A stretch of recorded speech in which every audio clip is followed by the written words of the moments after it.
build your marriage in God's way. Not our own way, but in God's way. And keep your dreams alive. Raquel and Ed, congratulations for your beautiful wedding. Indeed, it is a dream wedding with your loved ones.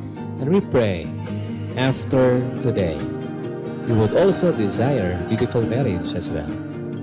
A marriage not just for personal happiness, but also for the glory of Christ, as you fulfill your duties or responsibilities as husband and wife.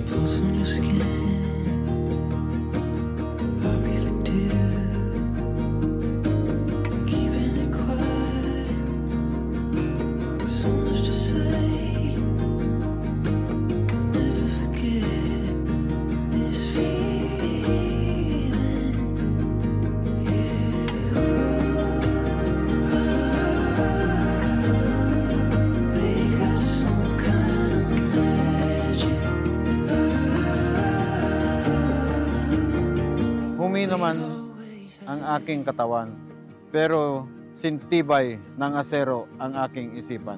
Wala man ako maraming luxury car, pero ang puso ko ay nag-uumapaw ng pagmamahal.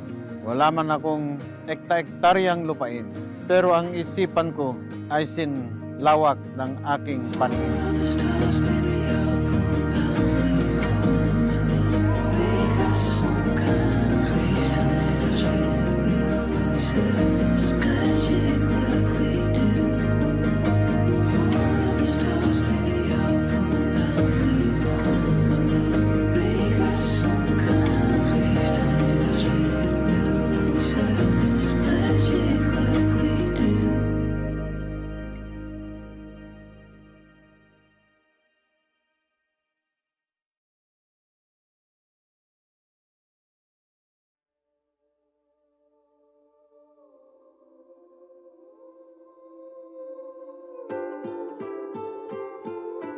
Salamat dahil ako ang pinili mo. Salamat dahil di mo ko iniwan. Nung nawala ang aking memorya, tinulungan mo akong maging malakas, masigla sa lahat ng pagsubok na nangyari sa akin. Andyan ka at di mo ako iniwan.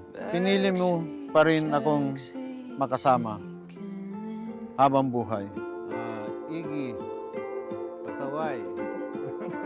Ice cold window, rain and wind.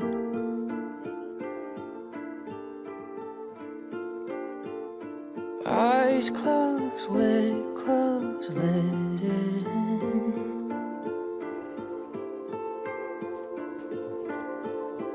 Heard your laugh on my TV.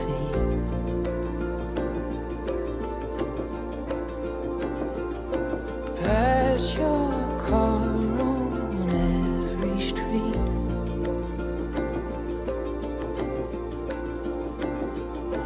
Made too much for only me.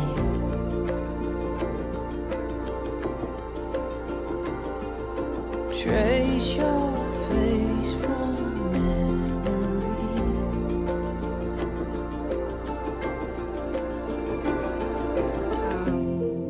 Boss Maga, Edgar, Egay, at kung ano man tawag pa nila sa'yo, hindi naging madali ang buhay natin. Mas madami pa nga yung lungkot kesa sa saya. Pero sa simula sa araw na to, pilitin nating puro saya na lang ang itatara natin sa listahan. You're the shiver down my spine. You're the postcard in my... Ang mahalaga ay isa ang ating adhikain sa buhay. Ang susi ng tagumpay sa buhay, ang tunay na tapat nating pagmamahal.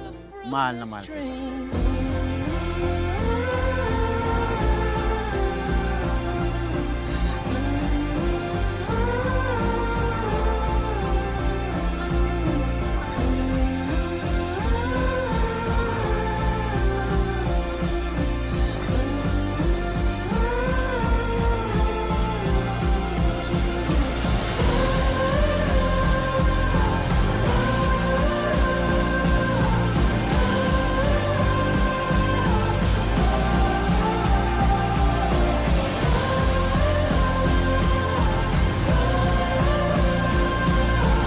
loved ones, and friends by the authority given to me by the government of the Republic of the Philippines, I now pronounce Edgar and Raquel as husband and wife.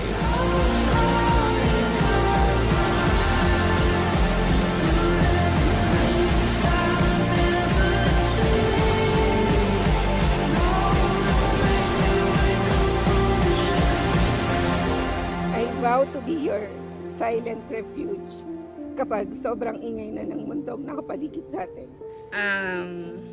Basta, ikaw pa rin ang palagi kong pipiliin. Kahit anong mangyari.